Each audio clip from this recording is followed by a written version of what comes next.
មេតិចអញ្ចឹងឲ្យតែល្ងាចឡើងគឺខាងខ្ញុំចង់ញ៉ាំតែបបរសទេបងប្អូនអញ្ចឹងថ្ងៃនេះខ្ញុំមកចៀនឆៃប៉ូវផ្អែមជាមួយនឹងពងមាន់ហើយរបៀបធ្វើហ្នឹងគឺខ្ញុំយកពងមាន់3គ្រាប់ខ្ញុំគោះវាឲ្យហើយខ្ញុំដាក់ម្សៅស៊ុបកាចស្លាបព្រាកាហ្វេជាមួយនឹងម្រេច1ស្លាបព្រាកាហ្វេហើយខ្ញុំវាយវាចូល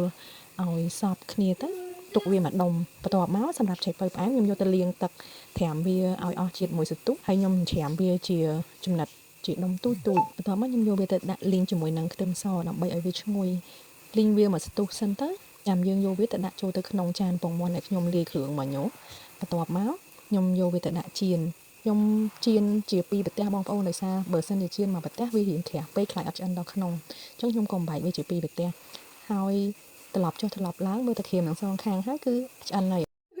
នៅក្នុងរូបនេះគឺវាមិនស្អាតទេបងប្អូនប៉ុន្តែសម្រាប់រសជាតិនៅពេលដែលយើងញ៉ាំជាមួយបបរសគឺល្មមហ្មងមិនប្រៃពេកមិនផ្អែមពេកអរគុណ